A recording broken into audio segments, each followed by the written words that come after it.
Alright, so here we are in Lightroom. I'm going to do a couple part series, I think, in this image here from start to finish. Alright, so let's get started. First, I generally work with teeth and eyes, so that's how we're going to start. I'm going to press K, and the K is going to bring up the adjustment brush here. So K selected. I have eyes, so I want to go down to teeth, which is a preset I made. Brings down the saturation, so it should take out some of the yellow and whatnot, and increase the exposures a little bit. So we're gonna go ahead and go over the teeth here.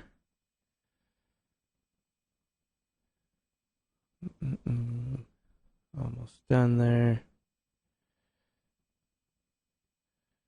Okay. Now I must have my brush selected. Let's see here. What do we have over here? Flows at 71 and density is at 90. So that means that you're not getting 100% of that brush. So you kind of have to go over things a little bit more. The nice thing about that is that if you do go over, like the gums just a little bit, it's not going to show up so much.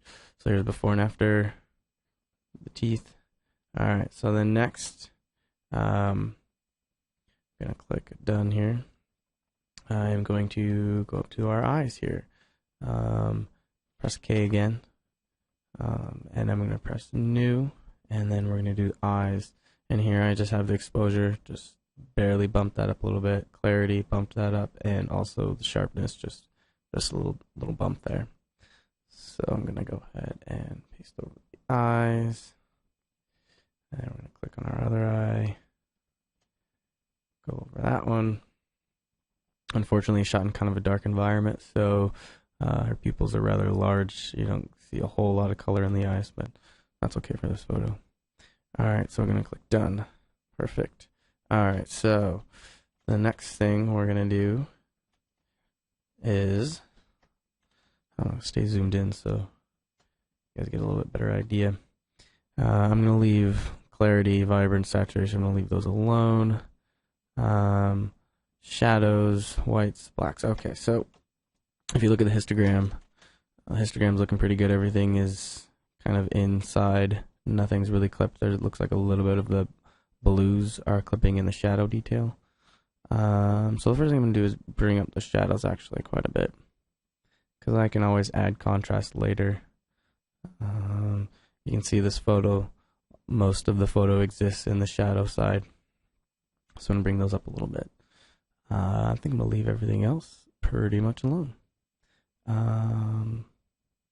Alright, so we're going to head down, all the way down to the colors.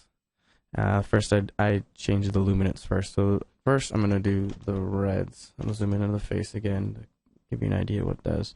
So reds, if you bring down the reds, it really kind of brings out everybody's blemishes and whatnot. So I'm going to go the other way and bring them up. And that's going to kind of clear things up a little bit. Same thing with orange. We don't want to really give her a spray tan or whatever that is. That's looking pretty hideous. So we're going to go the other direction there as well. Yellows are going to kind of affect the teeth a little bit, the background some, but I'm not going to worry about that too much. So there's our yellows. I don't think there's a lot of greens in this photo, so I'm not going to play with that slider at all. I'm going to go all the way down to perhaps the aquas. Not really a lot. Some in the hair. I'll keep them down, and then the blues. Okay.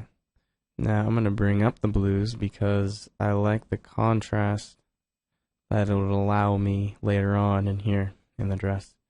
Okay, so now I'm going to go up to saturation, and I'm going to pull out the red a little bit because nobody likes red face. I'm going to go a tiny bit up with the orange. Not going to give her a spray tan. Maybe a little bit in the yellows, and then I want to bring those blues out. Cool. Alright, so done there. Perfect. Now we're going to squeeze on down, scroll on down to sharpness. I'm shooting with a Mark II, so about 24 megapixels. So if you have less megapixels, you're probably not going to want to go quite as high in the sharpness. I will zoom in so you get an idea of what that actually did for my image here. So there's, oops, sorry. I'm doing all kinds of crazy stuff here. Details, there we go. So here is without it. Okay, and with it. Just subtle, a little subtle difference there. Perfect. And we are ready to open our image in Photoshop. I do like to use this post crop vignetting, but not until the photos is pretty much done. So I'm going to leave that one alone.